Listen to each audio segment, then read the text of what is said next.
And hello guys and welcome back to my YouTube channel mga kapatid. Welcome back sa One Talk PH. At ito na nga ang pinaka-latest na balita mga kababayan.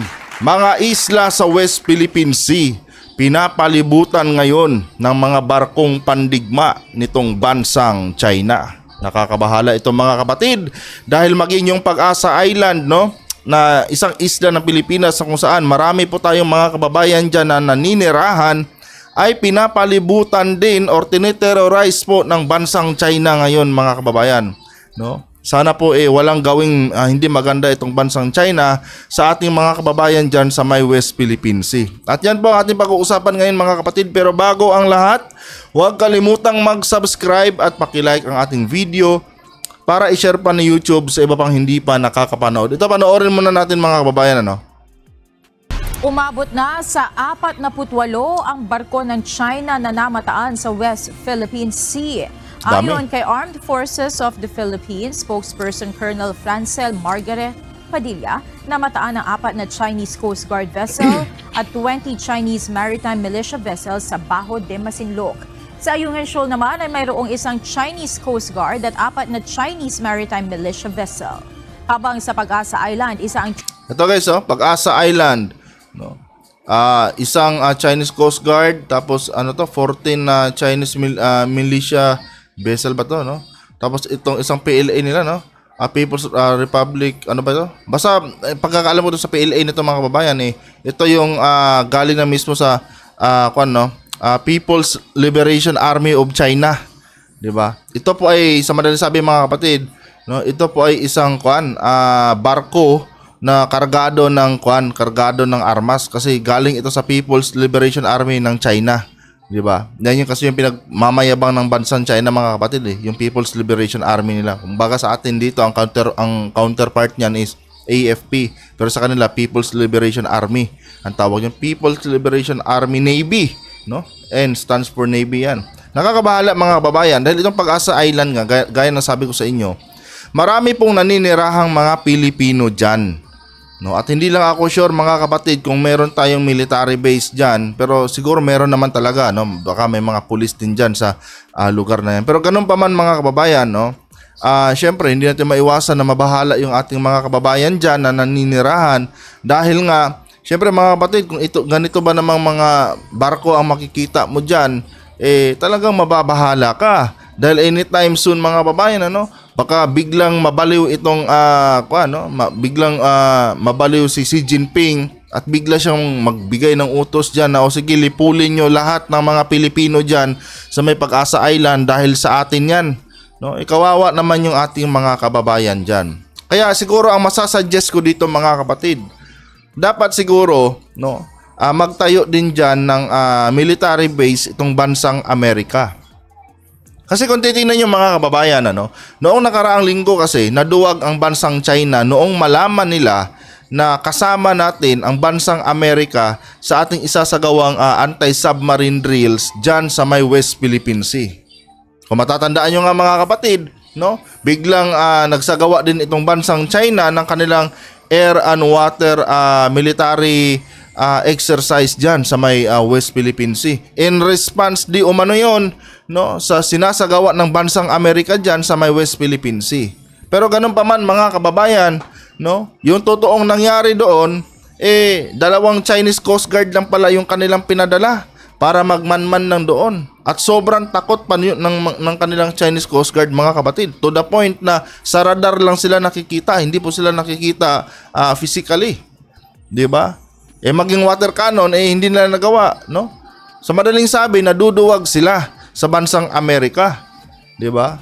Kumbaga for formality na lang yung sabi-sabi nila na in response di umano sa ginagawa ng bansang Amerika yung ginagawa nilang air and water military exercise. Pero ang totoo naman talaga mga kababayan, walang ni isang nakita doon na nakipagtapatan sa tropa natin kasama yung mga tropa ng Amerika doon sa may West Philippine Sea. Kaya kung ganun mga kababayan, ang analysis ko diyan, dapat hayaan din natin itong bansang Amerika na magsagawa ng kanilang military base dyan sa may Pag-asa Island. Dahil napakahalaga po niyan mga kapatid ng isla na yan. Especially na marami tayong mga kababayan dyan na naninirahan, marami po mga kabataan dyan. No? And siguro para ma-secure na rin natin mga kababayan, no? Yung mismong isla na yan sa mga illegal na droga mga kapatid. Dahil itong bansang China, no, mga maliliit na bangka ngayon ang kanilang ginagamit mga kababayan, no, sa pagpasok ng kanilang mga tuli-tulinadang mga illegal na droga dito sa bansang Pilipinas. Abangan niyo yan mga kapatid, no. May iba-vlog din tayo baka ngayon din, no. Iba-vlog ko rin yan mamaya, no, itong bagong estratehiya ng bansang China kung paano nila pinapasok dito yung kanilang mga illegal na negosyo tulad ng mga droga, no.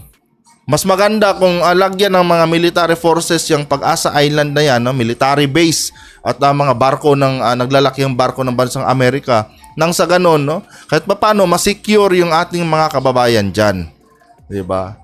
And malay natin mga kababayan, hindi natin alam, no?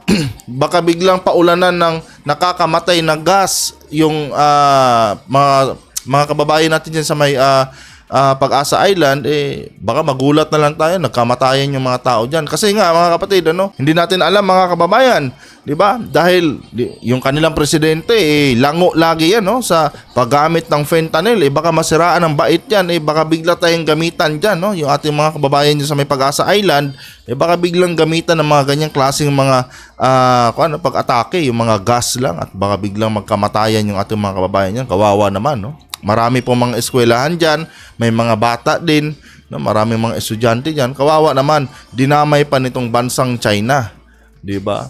Kaya nga mga kapatid, no? Para sa akin, dapat magkaroon dyan ng military base itong bansang Amerika. Dahil klarong-klaro mga kababayan na itong China duwag pagdating sa bansang Amerika mga kapatid. No, at isa yan sa dahilan kung bakit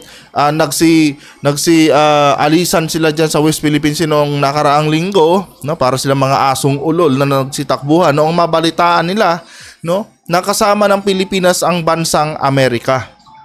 'Di ba? Ganong kaduwag itong bansang China. Tapos ngayon kung kailan tapos na yung mga drills na pinagagawa natin diyan, ngayon lang sila nagpakita ng kanilang puwersa. Kumbaga late reaction mga kababayan.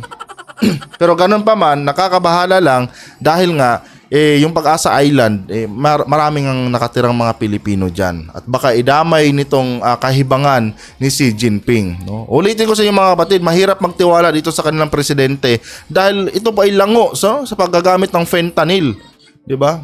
Nakakatakot magtiwala sa ganyan tao mga kababayan. And alam nyo naman mga kapatid na ang pinaka number one source ng mga illegal na droga, no, lahat ng klaseng droga ay bansang China po, no, sa kanila po lahat galing yan. Kaya nga itong Amerika mga kababayan galit na galit dito sa bansang China dahil minamarket ng China, nakakarating ang market ng droga ng China sa Amerika mga kapatid, no, yung zombie zombie drug nila, tapos yung yung fentanyl, di ba?